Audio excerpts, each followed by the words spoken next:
Allahu Akbar, Allahu Akbar, Allahu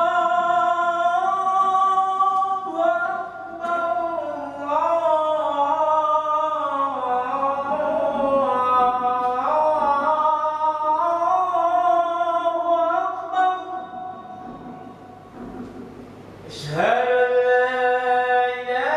إله إلا الله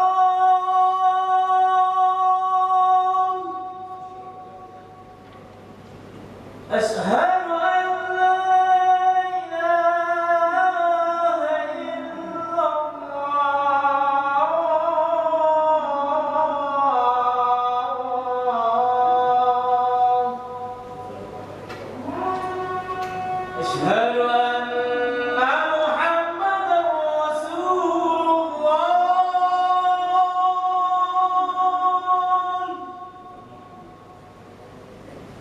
أشهد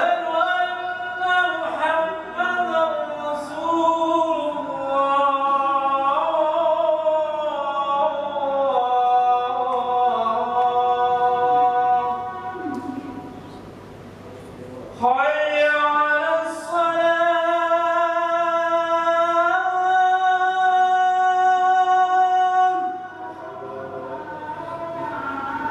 حي على الصلاة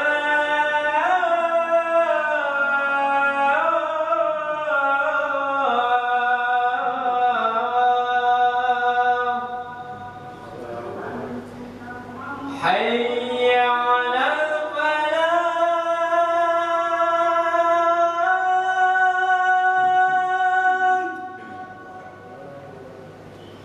هيا على الفلاح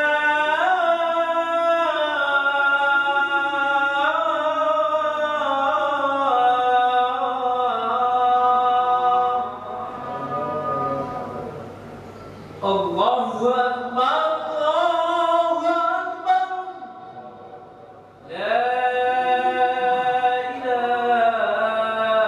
إلا الله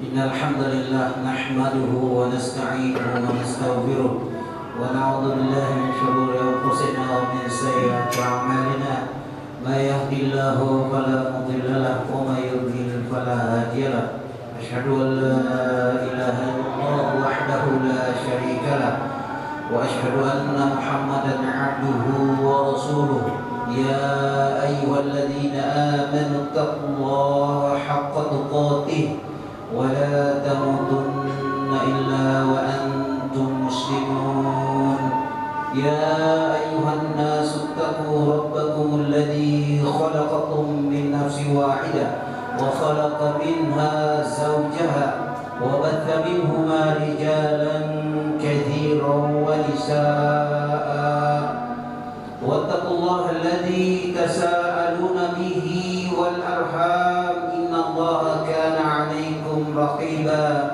يا أيها الذين آمنوا اتقوا الله وقولوا قولا سديدا يصلح لكم أعمالكم ويغفر لكم ذنوبكم ومن يطع الله ورسوله فقد فاز فوزا عظيما فإن أصدق الحديث كتاب الله وخير الهدي هدي محمد صلى الله عليه وسلم وشر الأمور محدثاتها وكل محدثة بدعة وكل بدعة ضلالة وكل ضلالة في النار أما بعد jamaah Jumat yang dimuliakan Allah Subhanahu wa taala wa rabbuka yakhluqu ma yasha' wa yakhtar ma kana lahumul khiyarah. Allah Subhanahu wa taala menciptakan segala sesuatu dan Allah memilih. Tidak ada pilihan bagi manusia kecuali pilihan Allah Subhanahu wa taala. Allah menciptakan banyak, ada berapa 7 yang kita tahu. Neraka, ada neraka paling rendah adalah neraka jahanam, pilihan Allah. Ada surga, Surga paling tinggi adalah surga Jannatul Firdaus, pilihan Allah. Ada 124 nabi, 124.000 nabi. Kemudian Allah pilih 25 dari yang mulia itu nabi dan rasul. Dari 25 itu Allah pilih lagi di antaranya yang disebut dengan ulul azmi, yaitu 5 rasul Allah Subhanahu wa taala. Dari 5 itu Allah memilih lagi menjadi 2, yaitu Halilullah. Khalilullah adalah Nabi Ibrahim dan Rasulullah sallallahu alaihi wasallam. Kemudian Allah Subhanahu wa taala memilih yang terbaik dari yang 2 itu adalah Rasulullah sallallahu alaihi wasallam. Wa rabbuka yakhluqu ma yasha wa yakhtar. Allah memilih dan tidak ada pilihan kecuali pilihan Allah. Di antara sekian banyak tempat di muka bumi ini, ada tempat paling mulia yang disebut Ummul Qura, yaitu Mekah. Pilihan Allah Subhanahu wa taala. Untuk apa kita mengetahui pilihan itu? Untuk kita bisa memaksimalkan ibadah di dalamnya. Kemudian Allah memilih di antara sekian miliar masjid di muka bumi ini, ada masjid yang dipilih oleh Allah, masjid yang paling mulia di antara miliaran masjid di muka bumi ini adalah Masjidil Haram. Itu pilihan Allah Subhanahu wa taala. 100.000 kali sholat di masjid kita ini, itu di sana hanya 1 kali saja. Jadi begitu mulianya Allah Subhanahu wa taala memilih. Kemudian setelah Masjidil Haram, Masjid Nabawi, kemudian Masjidil Aqsa, semua adalah pilihan Allah Subhanahu wa taala. Di antara sekian banyak batu yang ada di muka bumi ini, ada batu yang dimuliakan Allah, dipilih oleh Allah Subhanahu wa taala, yaitu batu yang ada di Mekah, yang ada 7 yang orang perebutkan. Itu mulia karena Allah memuliakan, Allah memilih. Untuk apa kita ketahui? Supaya kita bisa beribadah di dalamnya, memaksimalkan ibadah di dalamnya. Ada bonus, ada Allah berikan kepada kita hadiah buat orang-orang yang mengetahui kemuliaan itu.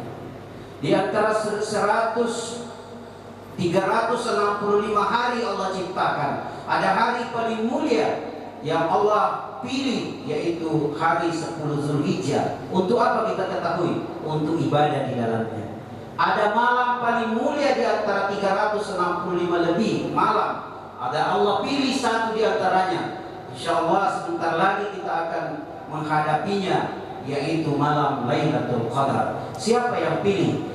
Wa rabbuka yakhluqu ma yasha wa yakhtar ma kana lahumul khiyarah. Tidak ada pilihan bagi manusia kecuali pilihan Allah. Di antara 12 bulan ada bulan yang paling mulia, Allah pilih di antara 12 bulan itu, yaitu bulan Ramadan yang kurang lebih beberapa hari lagi kita akan menghadapinya. Semoga Allah menyampaikan kita di bulan Ramadan yang mulia ini. Ada hari di antara 7 hari Allah muliakan, di mana bumi diciptakan, dihancurkan oleh Allah, dan kiamat tidak akan terjadi kiamat kecuali hari Jumat. Ada hari paling mulia yaitu hari Jumat. Dari 7 hari Allah memilih. Di antara 24 jam, ada menit, ada detik paling mulia, dan Allah ciptakan, dihadiahkan buat kita. Untuk apa? Untuk kita mengetahui titik-titik di mana ibadah itu dinilai kualitasnya. Di mana waktu 24 jam itu ada di jam-jam sebelum, menit-menit sebelum sahur. Disitulah menit paling berharga, paling mulia. Bukan berarti yang lain tidak mulia, tapi Allah memilih yang dari yang mulia itu, yang termulia dari yang mulia. Oleh karena itu jemaah yang dimuliakan Allah Subhanahu wa taala, kalau kita sudah mengetahui kemuliaan itu, maka apa yang kita harus persiapkan? Terutama bulan Ramadan ini, tentu umat Islam semua pada tahu bahwasanya Ramadan adalah bulan mulia. Tapi mari kita mempersiapkan. Pertama, kita singkat saja, persiapan kita adalah persiapan ruhiyah kita, mempersiapkan jiwa kita untuk menghadapi bulan yang mulia ini. Ya, kalau ini kita persiapkan dengan banyak bertaubat kepada Allah, banyak beribadah sebelum masuk Ramadan yang tentu telah dicontohkan oleh Rasulullah SAW, hampir 30 hari, hampir hari-hari di bulan Sya'ban Rasulullah berpuasa. Iya, itu artinya mempersiapkan jiwa dan fisik. Kalau kita tidak sanggup, ya Nabi Daud, ya Nabi bisa Senin Kamis. Kalau nggak bisa Senin Kamis, bisa puasa yang puasa putih yang orang kita sering dengarkan. Atau ibadah-ibadah yang lain untuk mempersiapkan diri kita menghadapi bulan suci Ramadan. Kemudian yang tidak kalah pentingnya adalah ilmu tentang Ramadan, fikih Ramadan. Mari kita buka ya, YouTube, buka buku-buku, hadiri pengajian, taklim akbar yang berkaitan dengan Ramadan, agar kualitas ibadah kita lebih baik daripada tahun-tahun sebelumnya. Ini ilmu sangat memiliki kedudukan yang sangat penting, di mana ayat yang pertama turun di dalam Al-Quran adalah ayat tentang menuntut ilmu, ayat tentang belajar. Padahal kalau secara logika manusia di zaman itu, semestinya yang turun adalah ayat yang berkaitan tauhid, karena di sanalah dan waktu itulah paling tepat untuk diturunkan surah atau ayat yang berkaitan dengan tauhid, karena manusia pada saat itu merajalela kemusyrikan. Tapi kenapa Allah Subhanahu wa taala menurunkan ayat yang berkaitan dengan belajar? Itu berarti bahwa begitu pentingnya namanya menuntut ilmu. Ilmu yang dimaksud adalah ilmu syar'i. Oleh karena itu mari kita persiapkan diri kita untuk menghadapi bulan yang mulia ini. Fikih tentang Ramadan, fikih tentang sahur, fikih tentang sholat subuh, fikih tentang di pagi hari, fikih tentang sholat duhur sampai sore, kemudian fikih tentang buka puasa, fikih tentang sholat tarawih, fikih tentang sholat lain, fikih tentang sahur. Kemudian itu dipelajari. Insya Allah kualitas ibadah kita jauh lebih meningkat dibanding tahun-tahun sebelumnya, karena kita selalu mengupdate pengetahuan kita tentang ilmu itu. Kemudian jemaah yang dimuliakan Allah Subhanahu wa taala, yang terpenting yang perlu kita persiapkan adalah bikin program. Untuk kepala rumah tangga, bapak memberikan program rapat sebelum menghadapi Ramadan.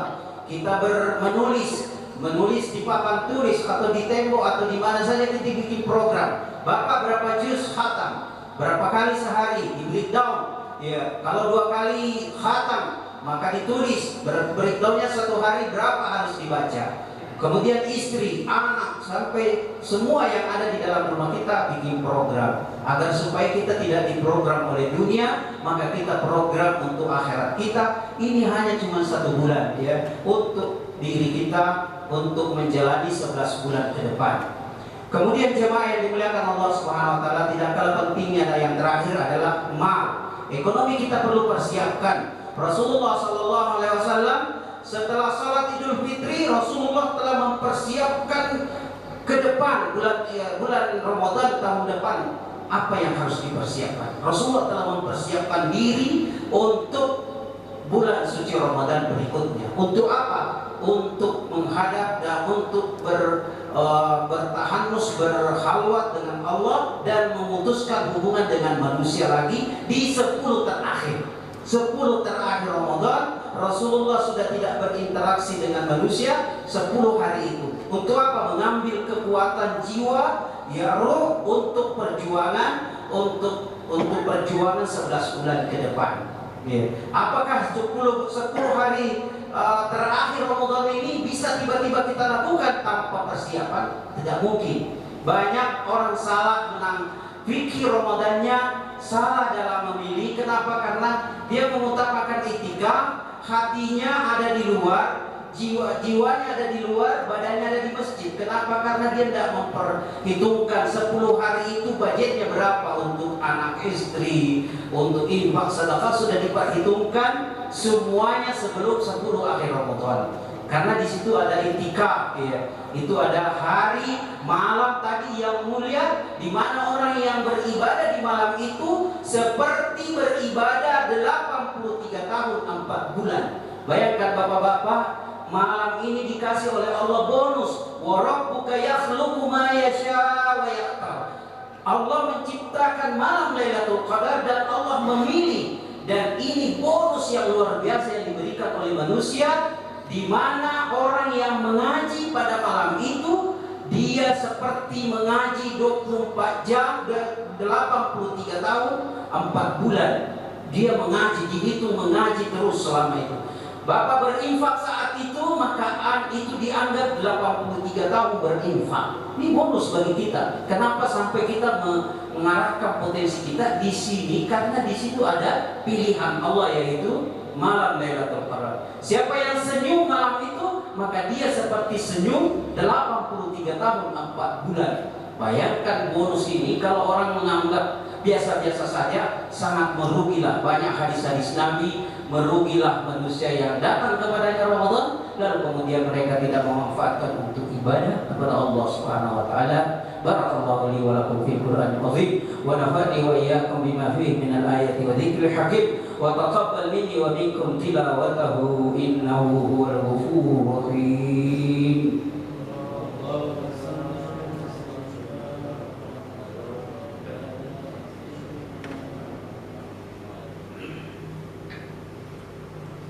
Alhamdulillahilladzi ala ihsani wa syukru lahu ala taufiqi wa imtinani. Asyhadu an la ilaha illallah wa asyhadu anna Muhammadan abduhu wa rasuluhu. Allahumma shalli ala Muhammad wa ala alihi wa sahbihi ajma'in. Amma ba'd.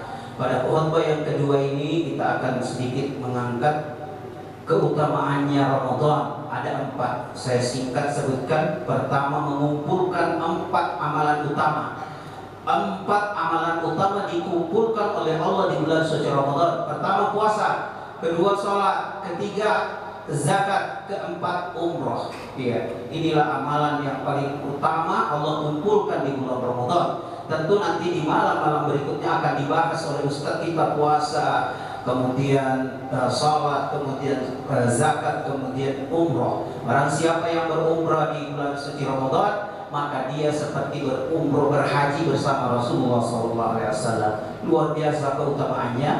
Kemudian jemaah yang dimuliakan Allah Subhanahu wa taala, keutamaannya bulan Ramadan adalah diampuni dosa-dosa kita, ya, di mana di bulan itu Allah mengampuni hamba-hamba yang bermohon ampun. Kemudian ketiga, jemaah yang dimuliakan Allah, di dalamnya doa tidak ditolak atau dikabulkan oleh Allah Subhanahu wa taala. Saya kira ini 3 keutamaan dari bulan suci Ramadan. Tentu poin-poinnya akan kita dengarkan di malam-malam tarawih atau di kajian-kajian sebelum Ramadan. Kita akan membuka YouTube atau referensi kita terhadap aktivitas ibadah di bulan suci Ramadan. Mari kita bersalawat kepada Rasulullah SAW. Inna Allaha wa malaikatahu yushollu 'alan nabi ya ayyuhalladzina amanu shollu 'alaihi wa sallimu taslima. Allahumma sholli 'ala Muhammad wa 'ala ali Muhammad kama shallaita 'ala Ibrahim wa 'ala ali Ibrahim wa barik 'ala Muhammad wa 'ala ali Muhammad kama barakta 'ala Ibrahim wa 'ala ali Ibrahim fil 'alamin innaka Hamidum Majid. Allahumma ighfir lil muslimina wal muslimat wal mu'minina wal mu'minat al-ahya'i minhum wal amwat innaka sami'un qaribun mujibud da'wat ya qadir hajat. Allahumma arina al-haqqa haqqan warzuqna ittiba'ah wa arina al-batila batilan warzuqna ijtinabah. Rabbana la tuzigh qulubana ba'da idh hadaytana wa hab lana min ladunka rahmah innaka antal wahhab. Rabbana innaka jami'un nas li yawmin la rayba fihi innallaha la yukhliful mi'ad. Rabbana ighfir lana wa liwalidayya wa lil mu'minina yawma yaqumul hisab. Rabbana atina fid dunya hasanah wa fil akhirati hasanah wa qina adzabannar. Subhana rabbika rabbil izzati amma yasifun wa salamun alal mursalin walhamdulillahi rabbil alamin. Aqimis shalah.